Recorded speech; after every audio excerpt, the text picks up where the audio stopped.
nous commençons à transformer en défaut que nous avons leur handicap. C'est une conséquence naturelle du défaut qui n'est pas prudent. Si nous ne traitons pas le handicap, cela prendra chaque partie de notre être et nous le deviendrons. Je ne crois pas que ce soit notre projet de vie. Prenez soin de notre handicap quotidien.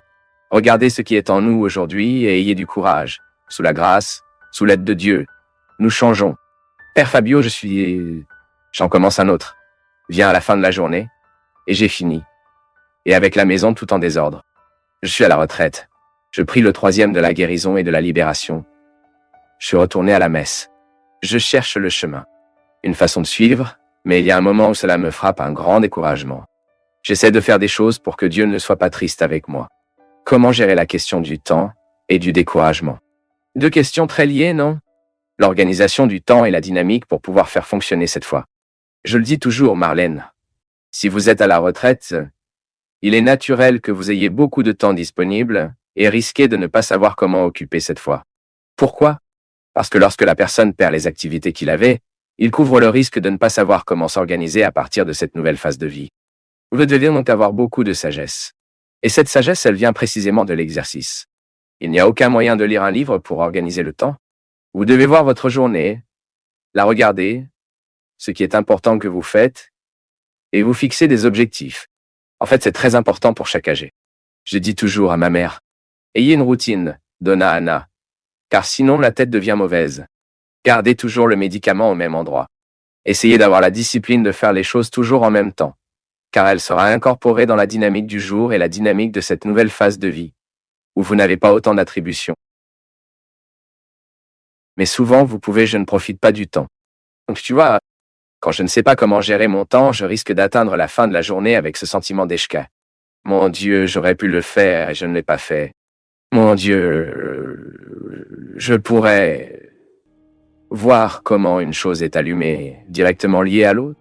Ensuite, souvent, l'obligation de regarder et de voir le défaut est directement liée à l'incapacité de prendre l'initiative et de résoudre des situations.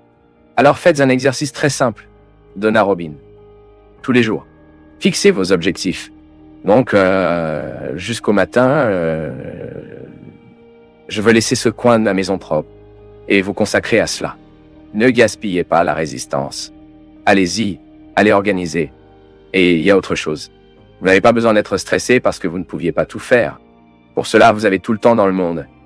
Car vous n'avez plus d'activité, je n'ai plus d'engagement à l'extérieur. Alors, fixez les objectifs, mais sachez aussi comment vivre avec le moment où ces objectifs n'ont pas été pleinement atteints, sans vous causer de l'anxiété. C'est intéressant comme combien mais la vie est en marche. Plus la difficulté de gérer le temps est grande, plus nous avançons dans cette course folle que nous vivons à faire beaucoup de choses en même temps, plus l'insatisfaction des résultats est grande. Ceci est naturel, car nous risquons de vivre le moment présent avec une telle anxiété que nous ne le qualifions pas. Alors, je me positionne dans le présent, mais avec ma tête dans le futur, mon Dieu, je devrais le faire, ou j'ai arrêté de le faire, l'articulation des 3 fois. J'ai arrêté de faire ça, et par conséquent, parce que je suis divisé entre passé et futur, je perds la dynamique du moment présent. Et la sagesse nous enseigne que la seule foi qui existe est le présent.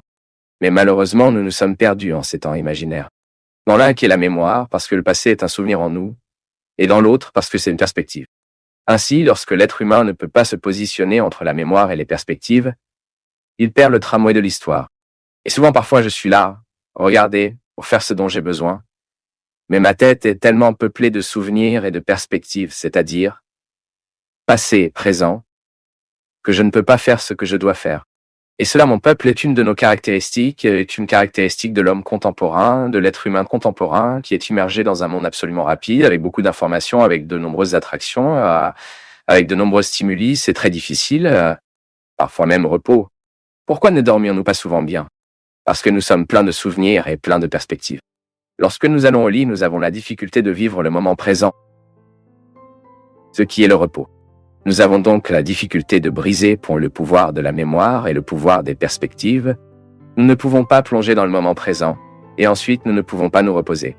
Combien de fois, je ne dis pas cela parce que je l'ai lu dans les livres, mon peuple, et non parce que j'en suis libre. Je suis déjà arrivé à la conclusion qu'à l'aube, je n'ai que 10% de mon intelligence. Si je vous dis les choses idiotes qui s'inquiètent à l'aube, de temps en temps je me réveille alors. Quand je réfléchis à midi, 1 heure de l'après-midi, j'ai honte. Maintenant, je ne sais pas pourquoi. Mon mécanisme est celui-ci. Je me réveille au milieu de la nuit et continue de penser tellement idiot, tellement absurde, tu sais, que je m'inquiète pour des choses aussi stupides. Qu'est-ce que c'est? Je manque l'occasion de faire ce que je dois faire à l'époque. Dormir. J'y arrive avec la tête complète. Et ceci est directement lié à notre style de vie.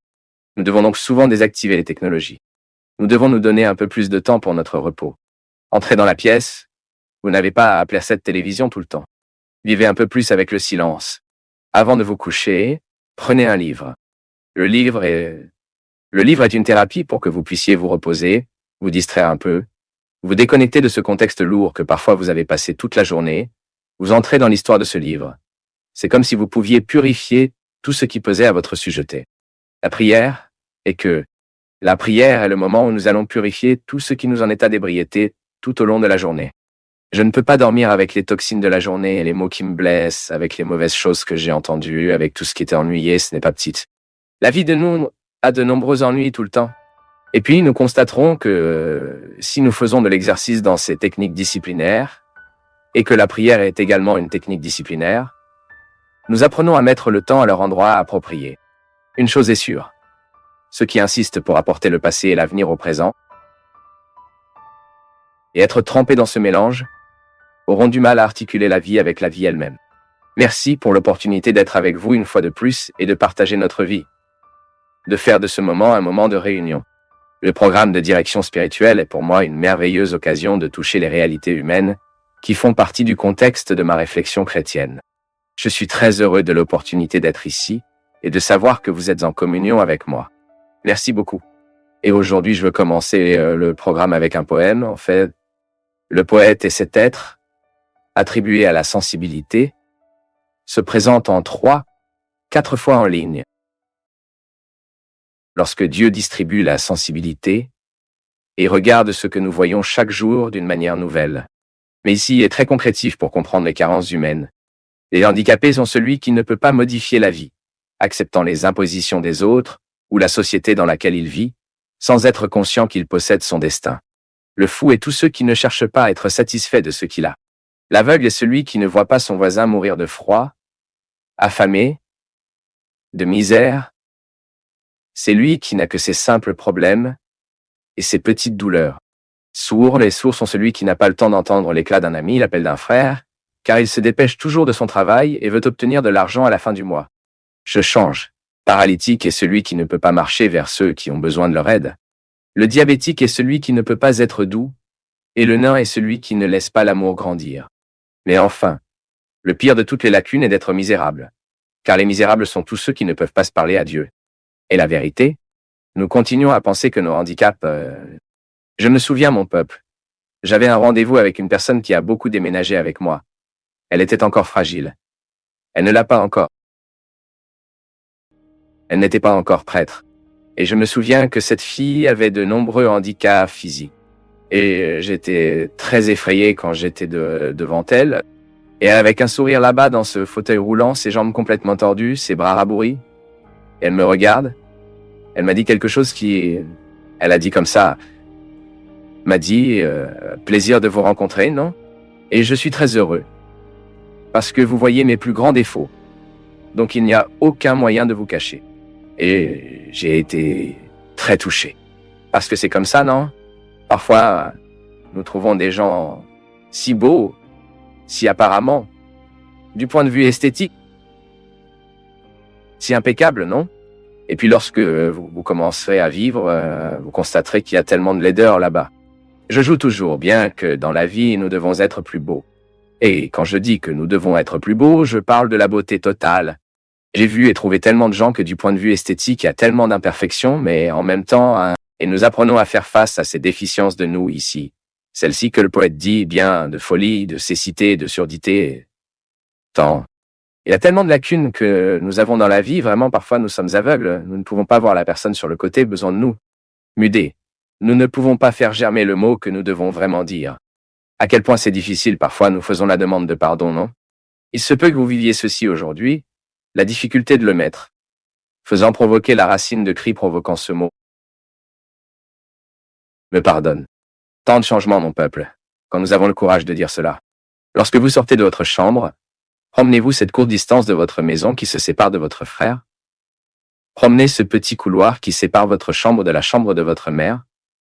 Frappez là-bas et ayez la sensibilité, la simplicité de dire « Mère, pardonnez par la façon dont je t'ai traité. » Le mot grossier que j'ai prononcé. Pour ne pas faire d'effort pour travailler avec toi. Marchez, c'est bon. Appelez qui vous savez que vous avez blessé, que vous vous blessez. La vie devient si différente lorsque nous surmontons la carence de la mutinerie. Lorsque vous êtes en mesure de surmonter votre muté. Tout ce qui vous empêche de faire germer le mot qui construit. Le mot qui construit. Tant de gens ont besoin de leur demande de pardon aujourd'hui. Nous prenons parfois le sommeil des gens avec notre attitude. Et parfois, une demande de pardon ne coûte rien. Et il fera un sacré bien au cœur de l'autre. Il provoquera un avantage dans celui qui écoute. Nous prenons soin de la carence de notre vision. Parfois, nous ne pouvons pas réaliser qui est du côté. Parfois, la nécessité de résoudre des problèmes et des situations. Nous sommes tellement égocentriques. Nous sommes tellement concentrés sur nous-mêmes. Nous voulons exiger. Nous avons une expérience de vie comme ça, tout le temps sans perception de ce qui nous entoure. Et lorsque nous ne réalisons pas ce qui nous entoure, nous risquons de perdre des priorités, de perdre notre temps avec ce qui n'est certainement pas une priorité. Les lacunes sont nombreuses. Mon peuple, j'ai le mien, tu as le vôtre. Et si nous ne les regardons pas de manière responsable, nous risquons de se transformer en eux. C'est terrible quand tu es un arbitre.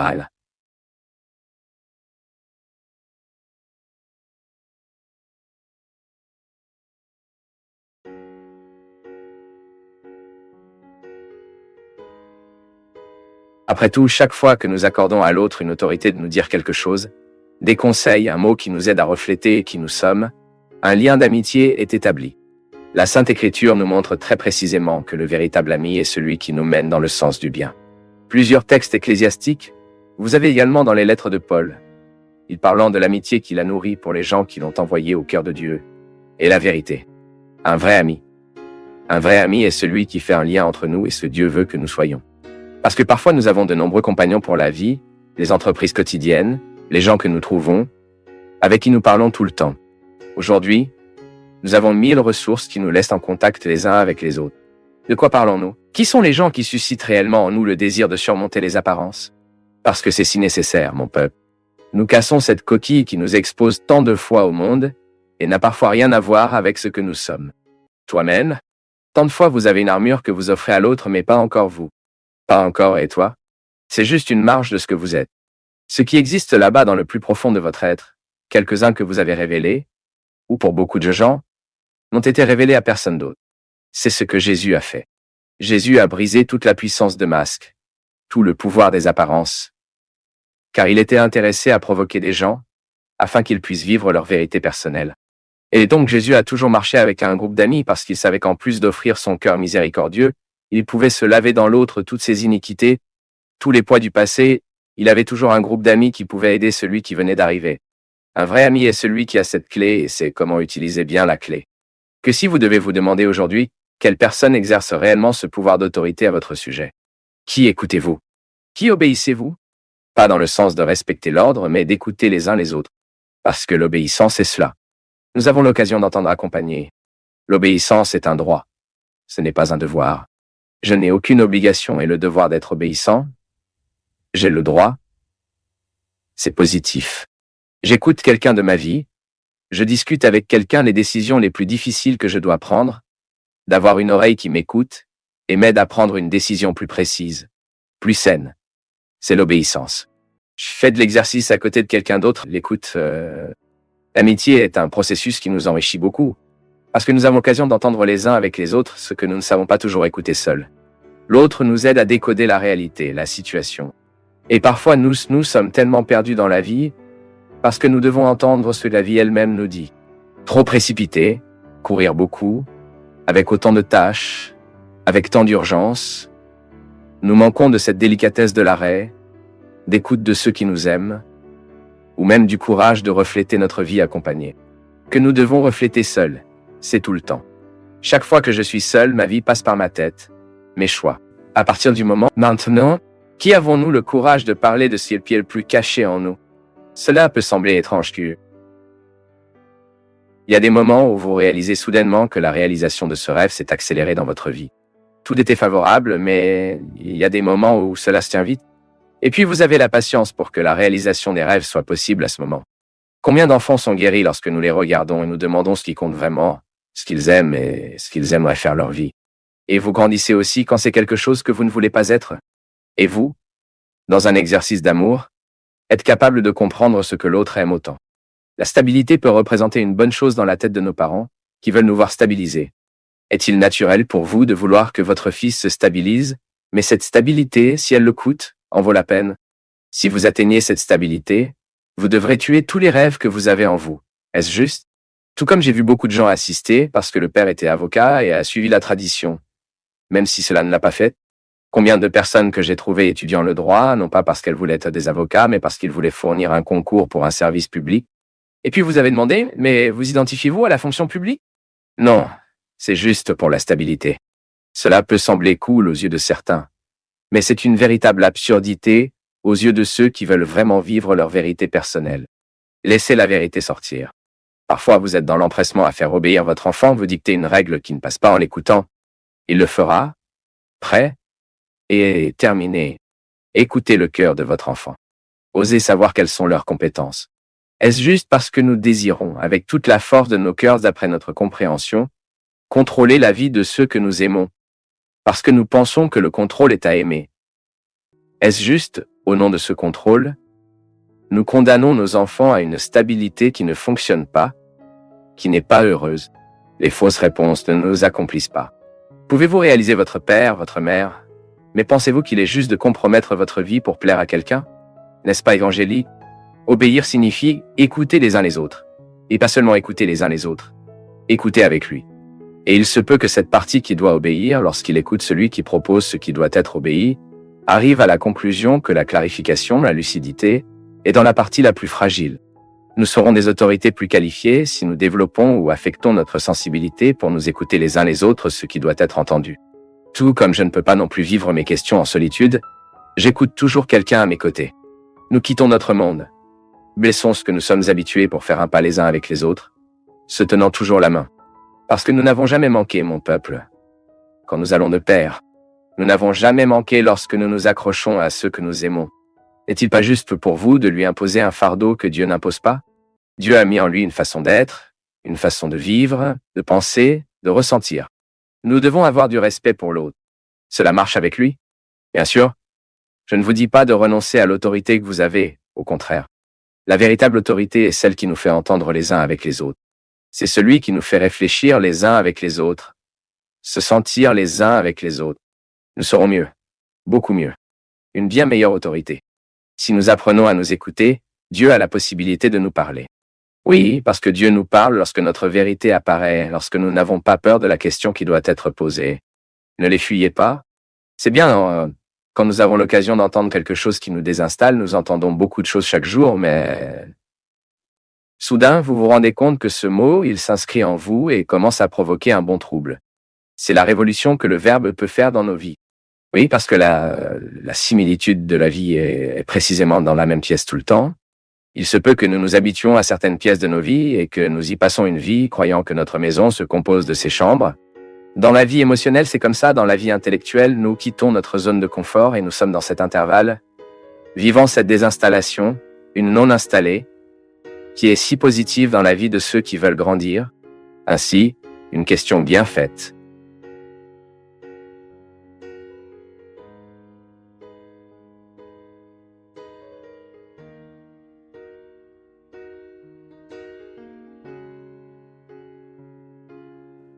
La peur est universelle, ressentons tous. Avez-vous peur d'être seul? Avez-vous peur d'être trahi? Avez-vous peur d'être lésé? Avez-vous peur de la maladie? Avez-vous peur de mourir? Avez-vous peur de vieillir? Avez-vous peur de ne pas avoir de sécurité?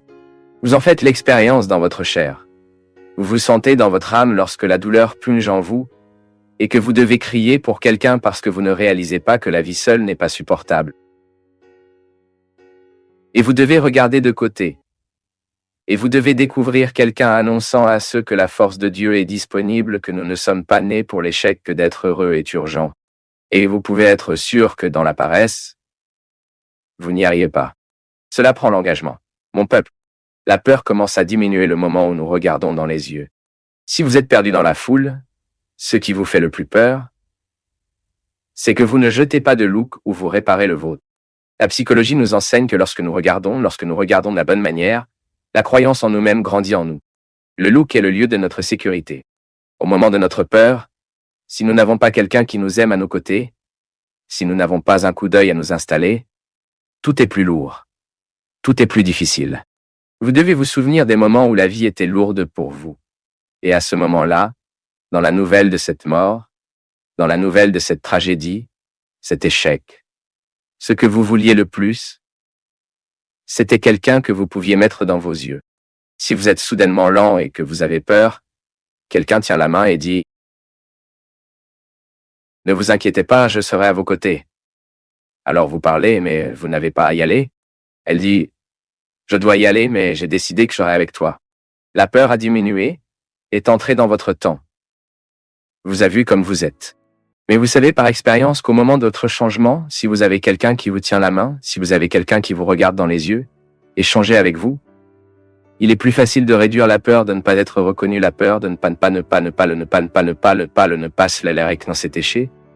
Soyez compris lorsque vous faites face à quelqu'un qui a le pouvoir de prendre des décisions sur votre vie, et que vous avez peur que cette décision ne soit pas prise compte tenu de la peur que vous restez les limites que difforment la peur, que vous n'obtenons pas le succès de la grâce si nous ne surmontons pas la chaîne de peur.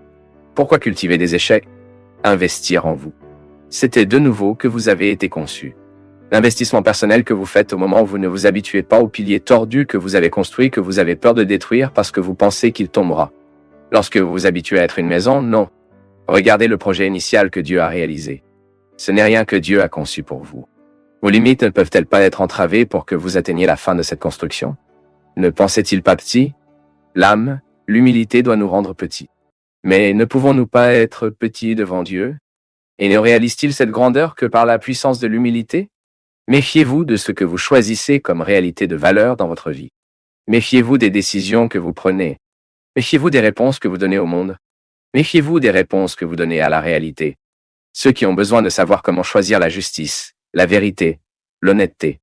C'est ce dont nous parlons, mon peuple. Il y a des moments de notre vie lorsque la décision est si importante. C'est elle qui définira la direction que nous prendrons. Certaines personnes choisissent ce que ce n'est pas bon. Nous pouvons choisir ce qu'il fournit. Venez à moi tous ceux qui sont fatigués du poids de vos charges que je vous soulagerai.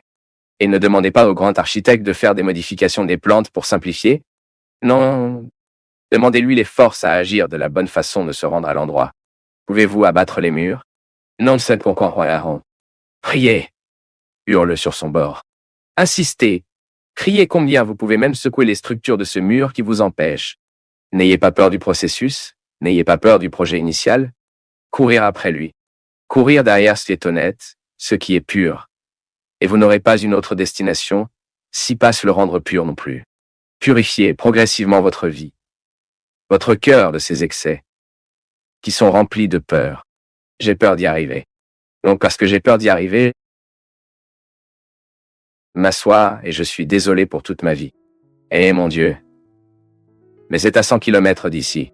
Il fait le premier pas, qui ne manque plus de 100 km de plus. Maintenant, si nous nous attendons à ce qui est inutile, ce qui ne nous fait pas grandir, nous ne viendrons nulle part. Combien de fois dans la vie, mon peuple, avons-nous besoin de la chute pour découvrir l'endroit essentiel, notre place? Combien de fois utilisons-nous la futilité de la mort?